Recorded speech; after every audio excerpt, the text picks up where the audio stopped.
Welcome to NTD Evening News. Our top story tonight, tensions escalating in the Middle East.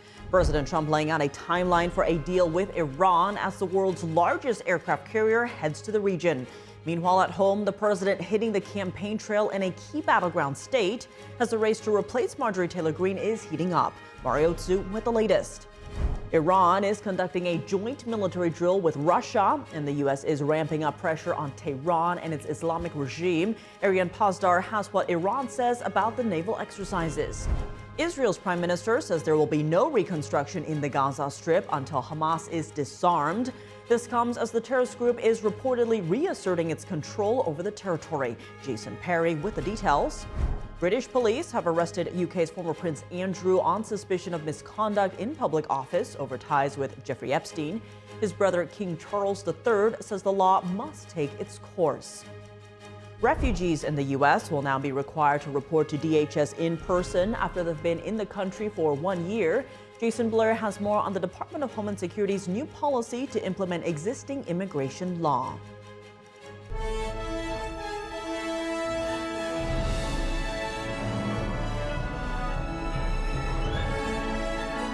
This is NTD Evening News, live from our global headquarters in New York City. Here's Tiffany Meyer.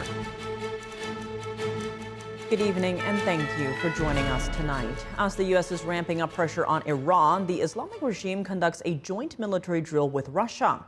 This just after the U.S. held nuclear talks with Iran in Switzerland. NTD's international correspondent Arian Pazdar has the story. Russia and Iran conducting joint naval exercises in the Sea of Oman on Thursday.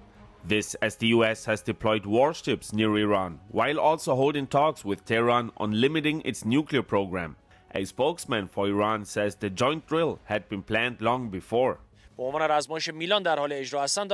Joint exercises with Russia are part of our regular planning, both in the Caspian Sea and in southern waters, and are carried out annually within the framework of defense diplomacy activities.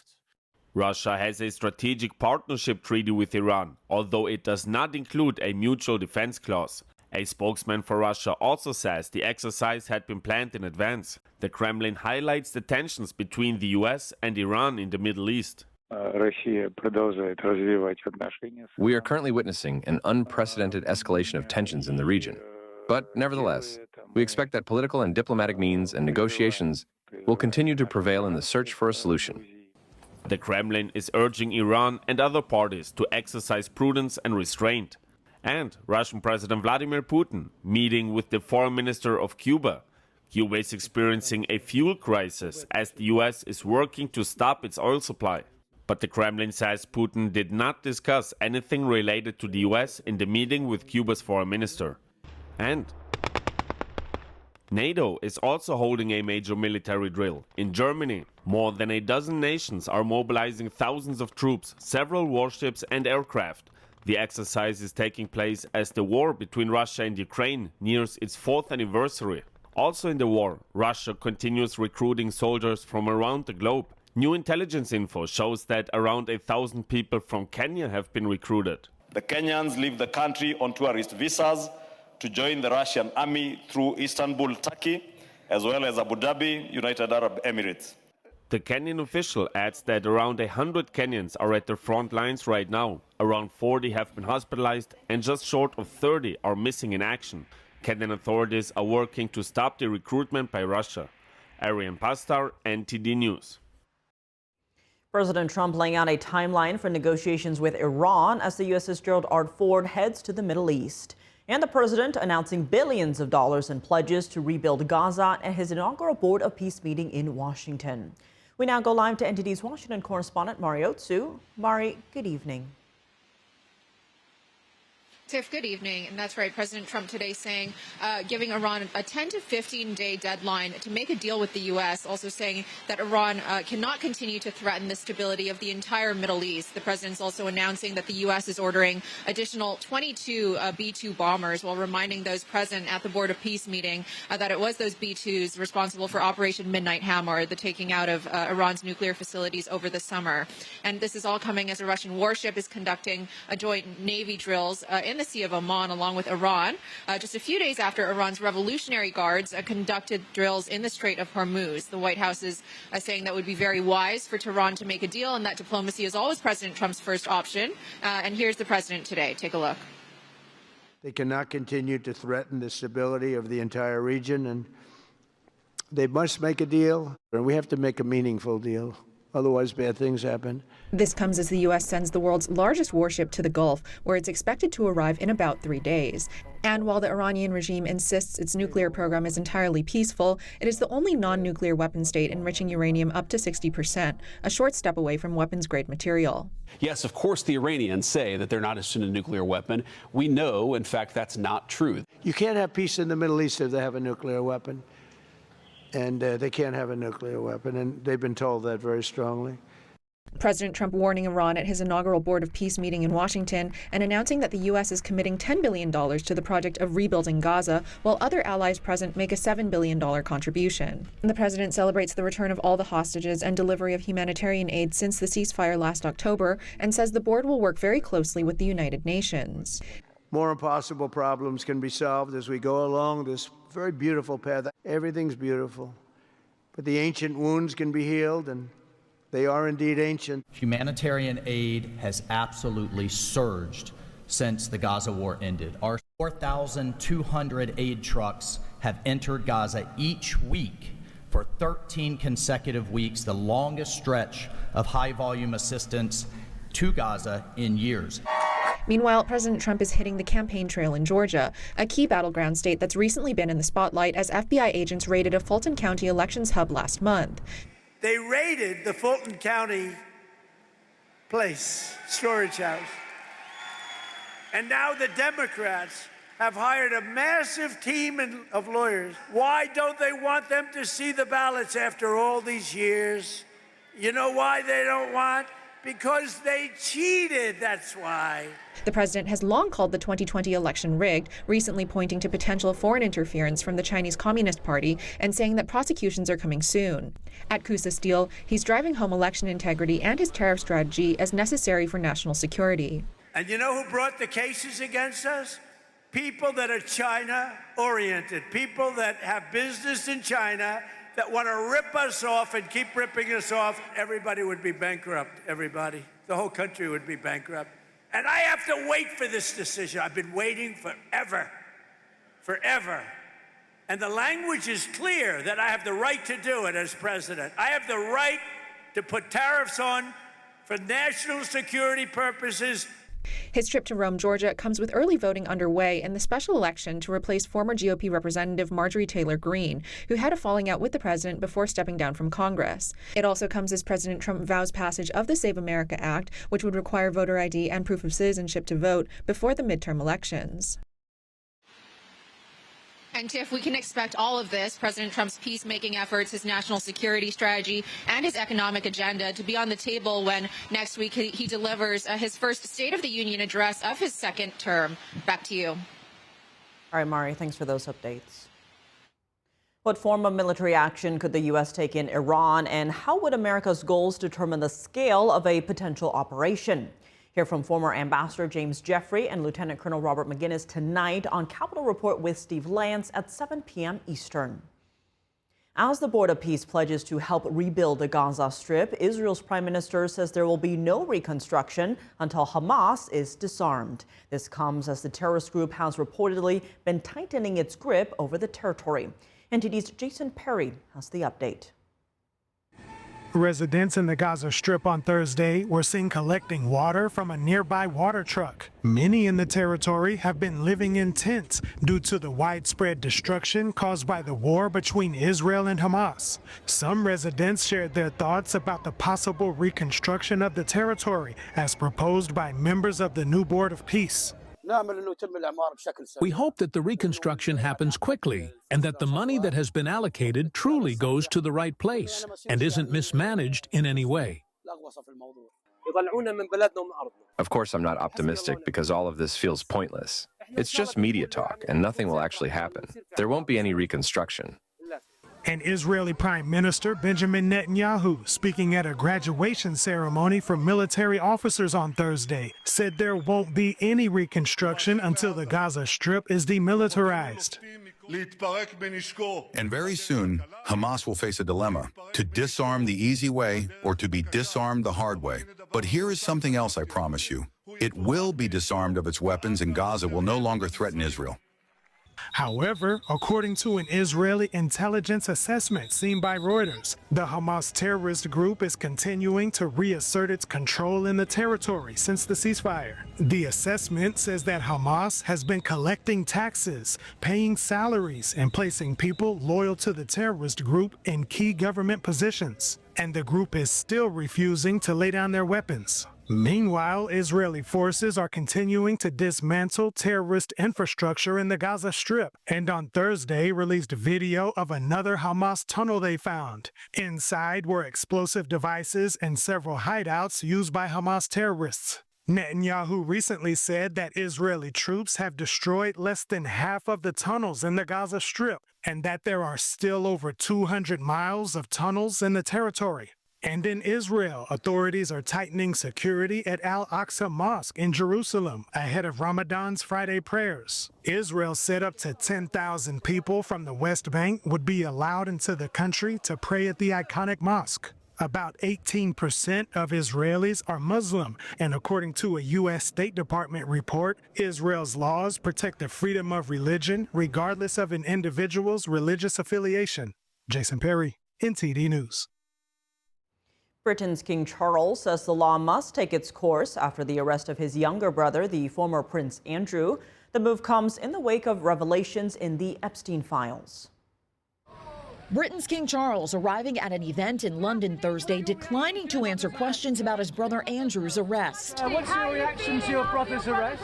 Andrew Mountbatten Windsor was arrested Thursday morning on suspicion of misconduct in public office, according to the Thames Valley Police. It comes on the heels of the U.S. Justice Department's release of documents detailing the former prince's ties to the late sex offender Jeffrey Epstein. The Thames Valley Police previously said it was assessing whether Andrew shared confidential material with Epstein during his time as a UK trade envoy. It's a common law offence, and it requires a really high level of proof, because the potential penalty, the total potential penalty, the maximum penalty, is life imprisonment. The former prince has denied all accusations against him and has not commented on the more recent allegations of misconduct in public office. In a statement, King Charles said the law must take its course and pledged full support for the investigation. The arrest with the potential to send more shockwaves through the British monarchy and government. The first dramatic fallout that seems to be happening from the publication of these Epstein files seems to be, more than anything else, in the United Kingdom rather than in the United States,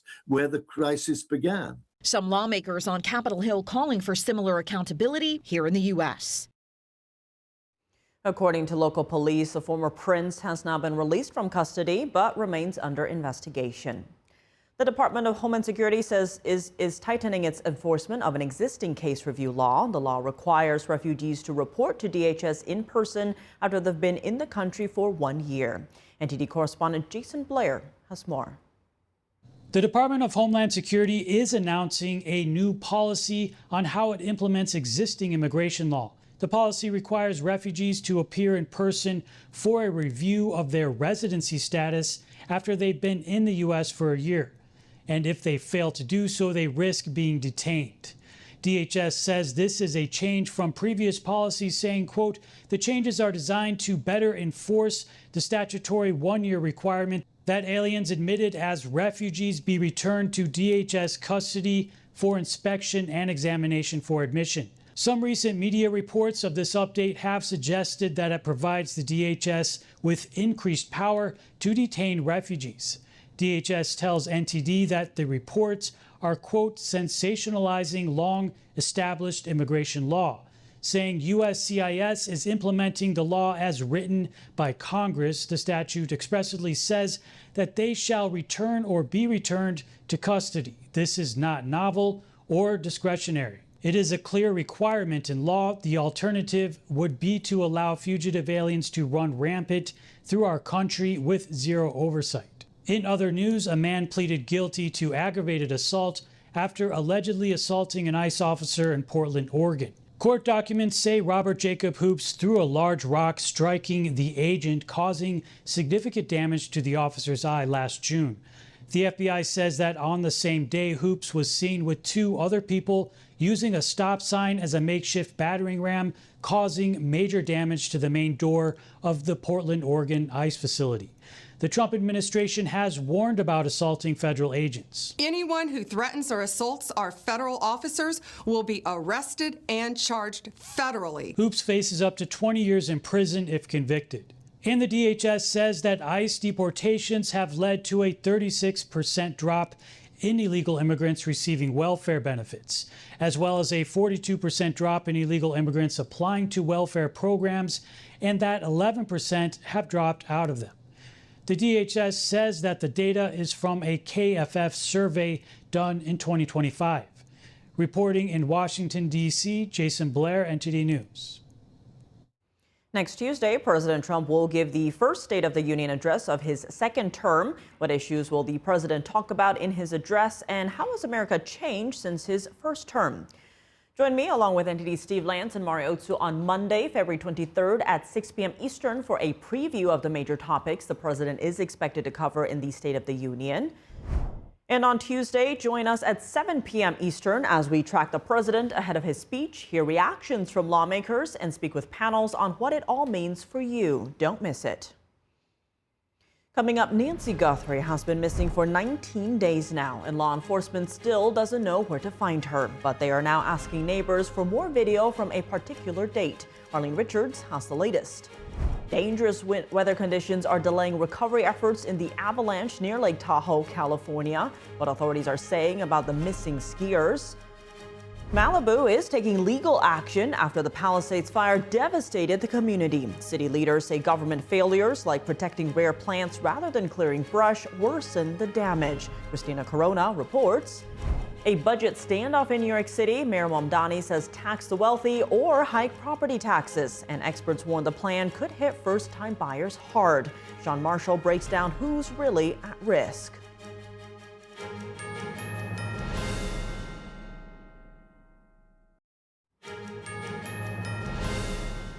Welcome back. I'm Tiffany Meyer. The search for Nancy Guthrie is now in its 19th day, and investigators are still working through tips and leads without a leading theory on her disappearance.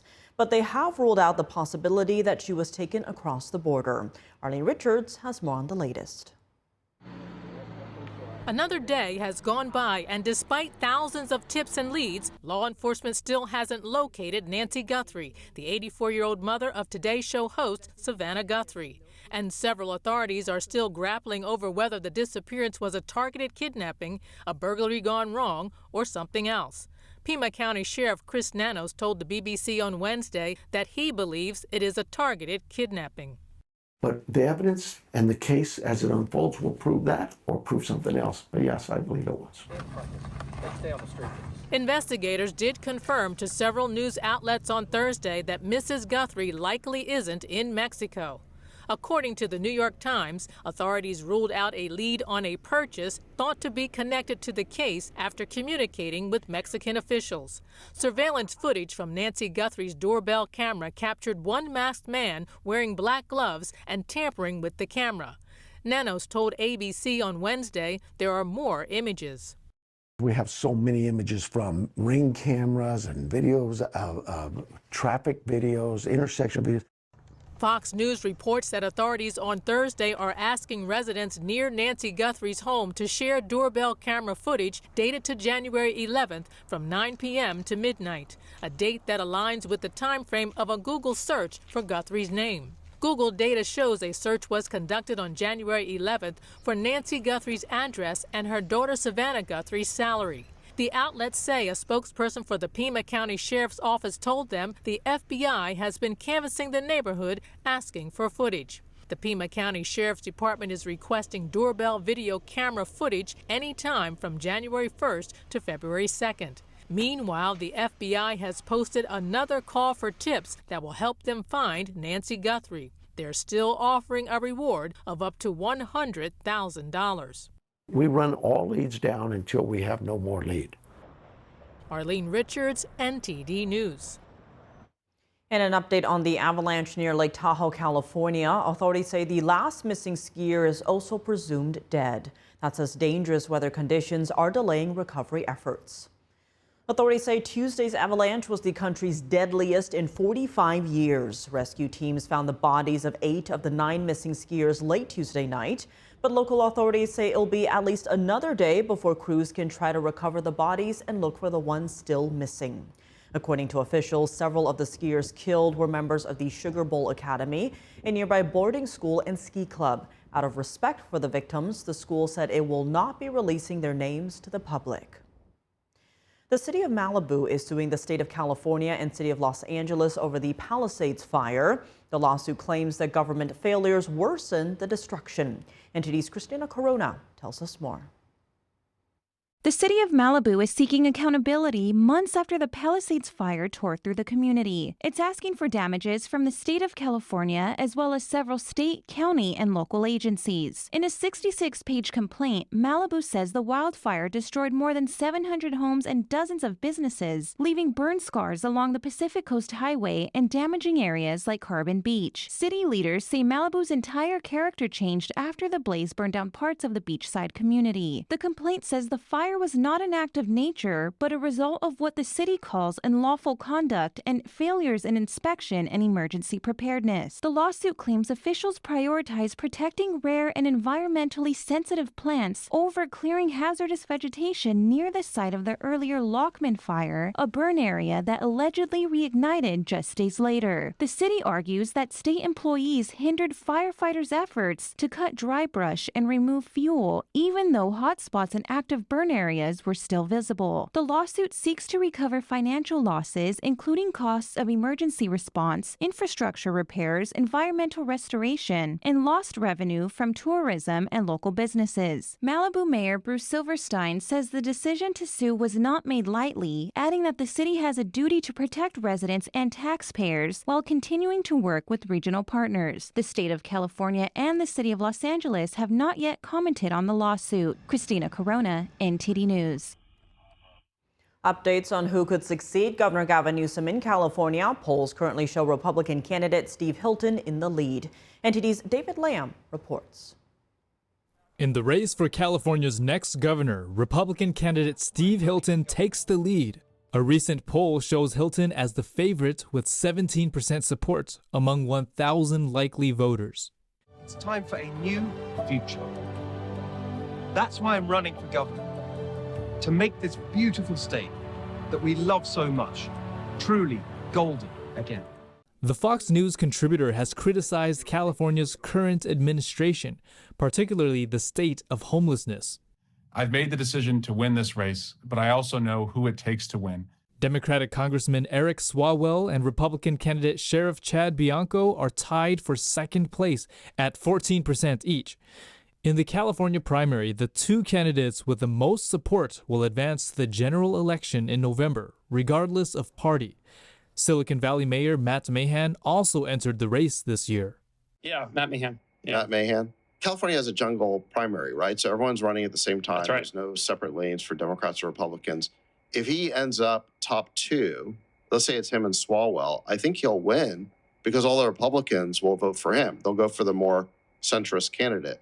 We had a political strategist over for dinner. There's a version where the top two people could be both Republicans actually right now. Current course and speed, the top two vote getters are trending to be both Republicans. Former Democratic Congresswoman Katie Porter is at 10%, with billionaire Tom Steyer right behind her.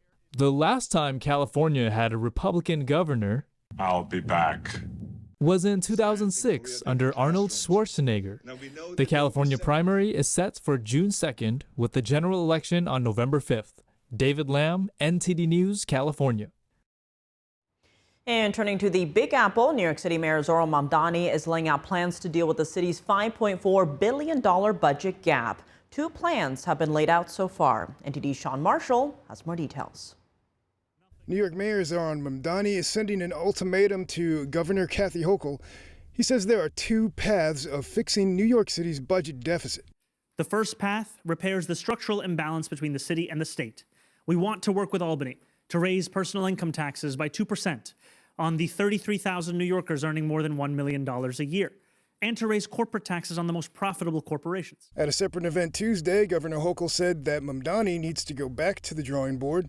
Mayors are having to do what they have to do. I'm not supportive of property tax increases.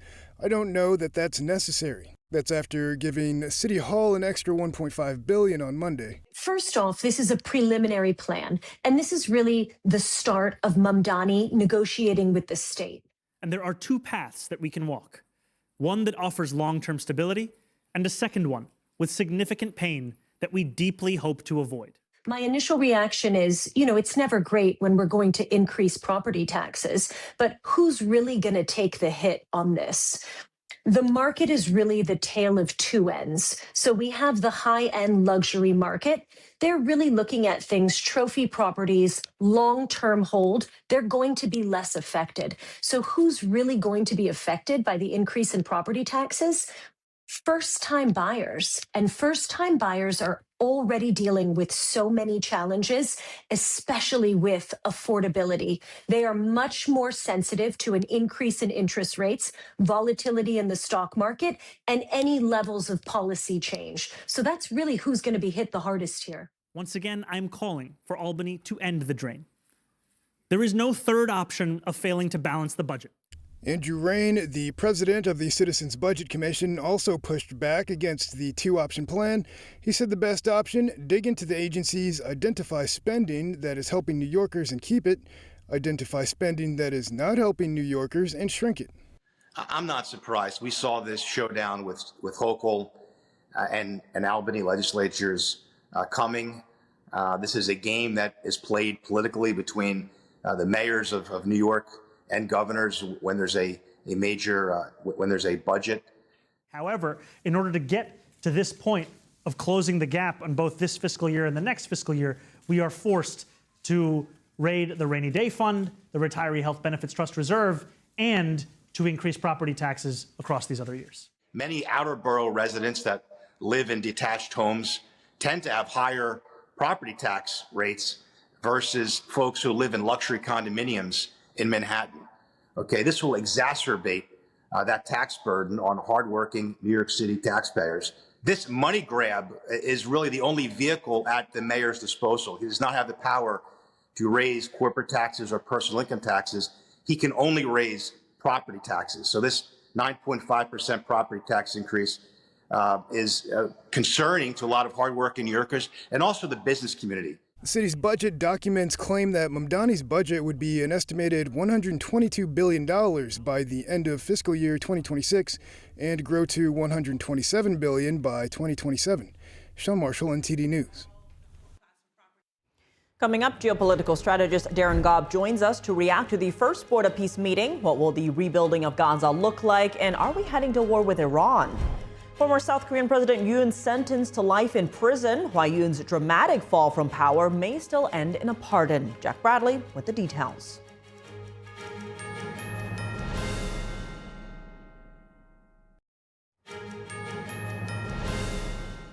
Welcome back. I'm Tiffany Meyer. Joining us now to react to President Trump's first Board of Peace meeting is retired Lieutenant Colonel Darren Gobb. He's a geopolitical strategist who served as a Black Hawk helicopter pilot and battalion commander in the U.S. Army. Darren, thank you so much for joining us. Great to have you here again. Now, Trump announcing the U.S. $10 billion commitment to the board. Now, given that this sprang from the 20-point Gaza peace plan, what's next here? How effectively can the Board of Peace enforce and sustain the ceasefire? Yeah, I think this is untested water, Stephanie. So there's a lot of people going to be asking that question, and including myself. So the Board of Peace essentially becomes an international body that's not sanctioned as much as something like the United Nations or NATO would be concerned. And this is a bit of an experiment. So you're getting a very good coalition of the willing together saying that we need to solve the Gaza problem, and the two-state solution is not that solution. It never has been.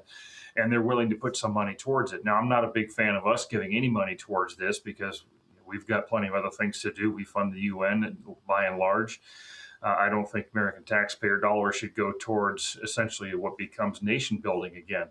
However, the difference in this particular case is that the UN directly is not involved. So It could actually work out. It could be a lot better than that because we know the UN is dysfunctional. Can the Board of Peace get past that kind of dysfunctionality and actually do something productive for the world in general, but in the Middle East specifically, and do something with Gaza that makes a real difference? That remains to be seen, but you don't know until you try. Speaking of the Middle East, Trump also announced that he plans to name his son-in-law, Jared Kushner, as a special peace envoy. How do you see that and the board's actions more broadly affecting other Middle East flashpoints? Well, I think Jared Kushner is quickly learning the things that some of us have lived for 30 years or more. So the international community and all these different relationships, that it's not really something he's had a background in. So I'm sure that they'll continue to see Jared Kushner for what he is, which is an extension of Donald J. Trump. And how they react to that will be key. And it's going to be more about his ability to bend the ear of Trump than it is anything else. So, I think, again, what you're seeing is Trump trying to do the best he can to pick somebody that he thinks he can trust, regardless of whether or not they've had any background or experience in doing the things he is. And we hope him the best and hope it works out for sure, because there's a large portion of the earth and a large population that can be affected positively if we can bring a true lasting peace to the Middle East.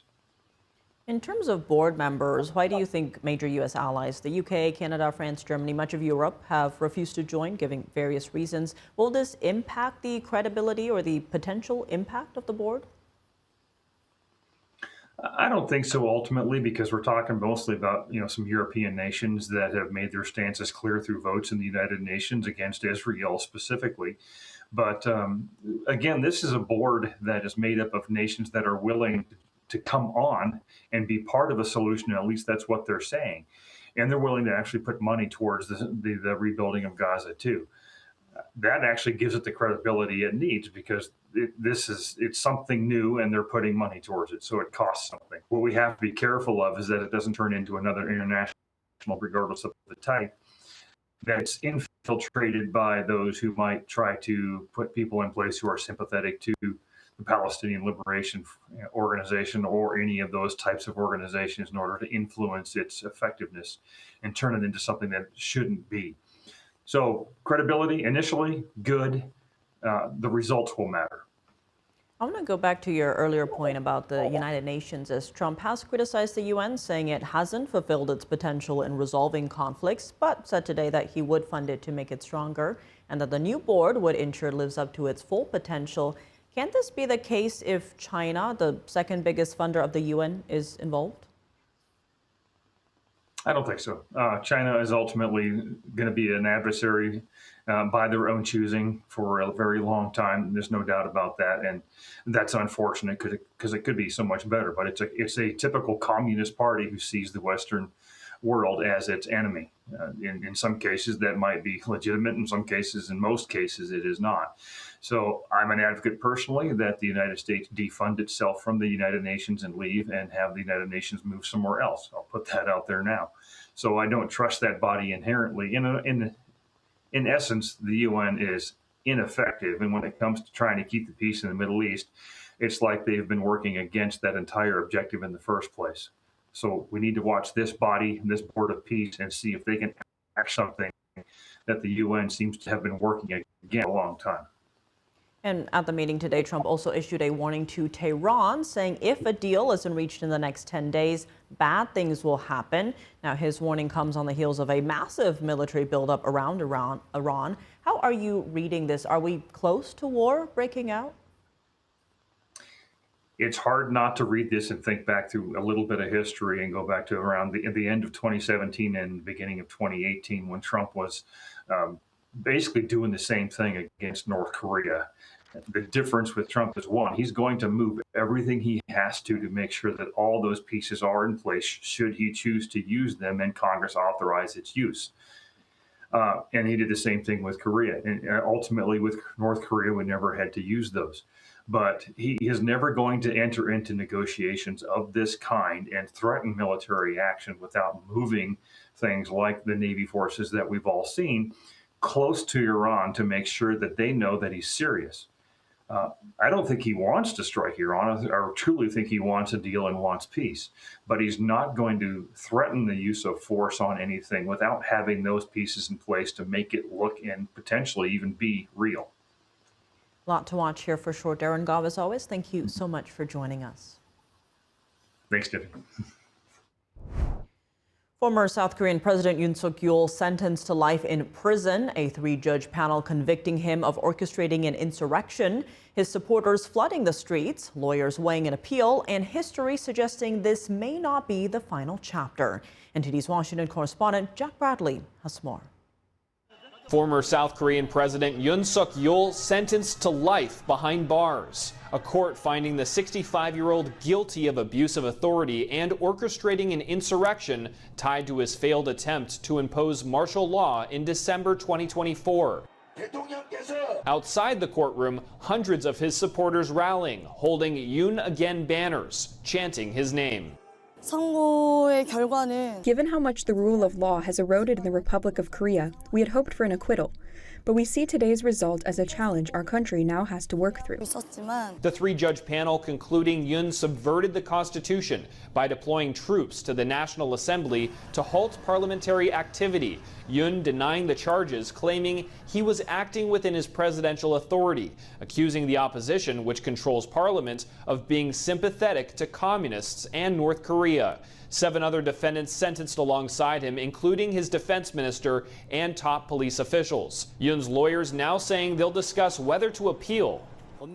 Watching what appears to be a collapse of the rule of law today, I'm compelled to question whether we should proceed with an appeal or continue to participate in these criminal proceedings at all. Now, if history's taught us anything, this may not be the end. 4 former South Korean presidents have received lengthy prison sentences over the past 30 years, one even sentenced to death. All of them were eventually pardoned, and several pardoned after just 5 years, one after only 2 years. For now, Yoon's expected to remain at the Seoul Detention Center. Now, lawyers say an appeal could come soon, and with this precedent on his side, the possibility of a pardon in the coming years remains very real. Reporting from Washington, D.C., Jack Bradley, NTD News. Coming up at the Olympics, it's girl power for Team USA as the women go for gold, both on ice and in the free skate. Dave Martin joins us to discuss.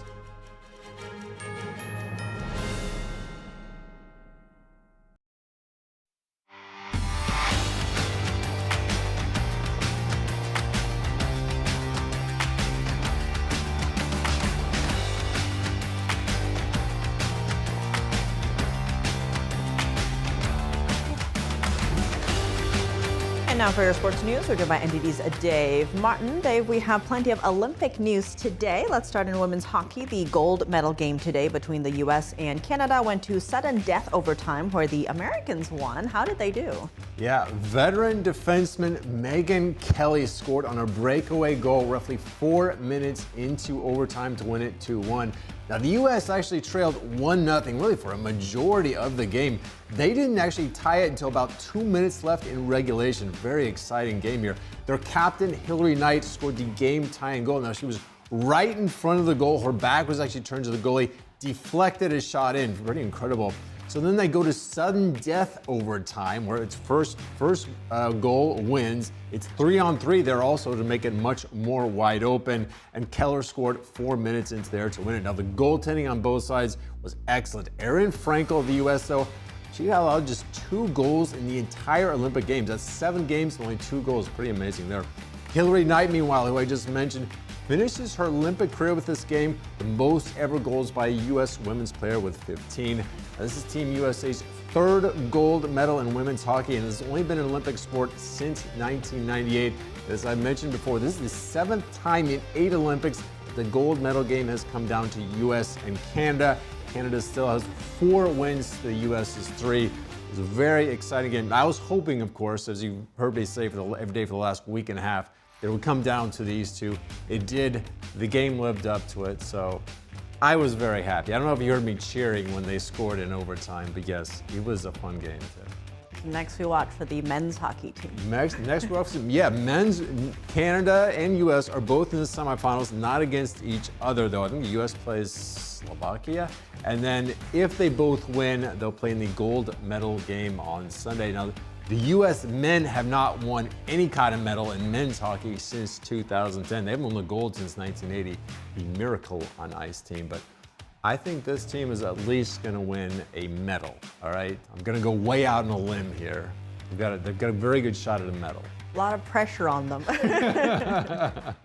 Well, we had another thrilling event today, the women's free skate finals, where American Alysa Liu won gold. Yeah, I couldn't decide which was more exciting, the U.S. women winning the hockey gold over Canada or Alysa Liu's incredible performance here. She had to beat out several very good skaters from Japan who ended up finishing second, third, and fourth. But Liu did it. She was all smiles during her routine. She really has this great energy on the ice, really, and that infectious smile really won. Also, and so this is the first gold by an American in this event since 2002. That was Sarah Hughes, so a big congratulations to Alysa Liu. Now, also today, in the men's speed skating final, American Jordan Stoltz came up just short in his bid for a third gold medal at these games. He still finished second in the men's 1500 skate, though. It took an Olympic record at time, actually, to beat him by China's Ning Zhongyan. Now, Stoltz had already become the second Olympian ever to win gold in both the 500-meter and the 1,000-meter race at the same Olympic Games. He's had a very successful time already here. As you can see, the gold medal count. Now, Tiff, look at this. U.S. up to second place here with those 2 gold medals today. Norway still way ahead, though, in golds. U.S. now ahead of Italy, though, in total medals and in the silver. I don't think the U.S. is going to catch Norway, but they're making a very good showing here. And today was a pretty big day for it. Now, you interviewed Alysa Liu's dad recently, and that was an interesting thing, I thought. He was, it got pretty serious there with him talking about the Chinese Communist Party and his, I don't know how you describe it, the troubles they caused him, I suppose, right? It was very interesting. So him and all the other siblings are all in Milan cheering Alysa on, so obviously very excited today. But yeah, it was quite a history because he was one of the pro-democracy protesters at the Tiananmen Square massacre, had to leave, became a political refugee, went to America, had an MBA or whatever the finance one is, and then also became a lawyer. And then had 5 kids through surrogates. Quite interesting because he was getting older, I guess. He always wanted a family. Very hard in China to do that. But he always, he loves China, just didn't like the Chinese Communist Party and the system there. So obviously he's drilled that into his children as well. Alysa has always been very supportive of her father and really cares about his story as well. She said if anyone ever makes a movie about her, she wants her father's story and what happened there as well. But yeah, ahead of the 2022 Beijing Winter Olympics was when things got kind of hairy. He told me about getting this call from someone who said they were from the Olympic Committee and that they needed copies of his passport and her passport. And she's competed a lot internationally. They've never had to do that before. So he had some suspicions and then eventually finds out that the DOJ and FBI came up and told him that China had sent spies after them. But the funniest part was he befriended the guy who was the spy. I was watching that. And he says eventually we were friends, and then eventually the guy told him that had to be a bit of an awkward time in the relationship. But yeah, that was quite an amazing story. Now the full air is going to be on China in Focus, right? Yes, and probably online. It was a pretty long interview, so there's been longer versions on China in Focus. But sure, now there'll be more attention on it. I think so, for sure. I'll be sure to watch. All right, well, thank you, Dave. As always, thanks for joining us. Thank you. And that's all for today's news. For round-the-clock coverage, visit us at ntd.com/live or download our NTD app. Thanks for tuning in. I'm Tiffany Meyer. Good night.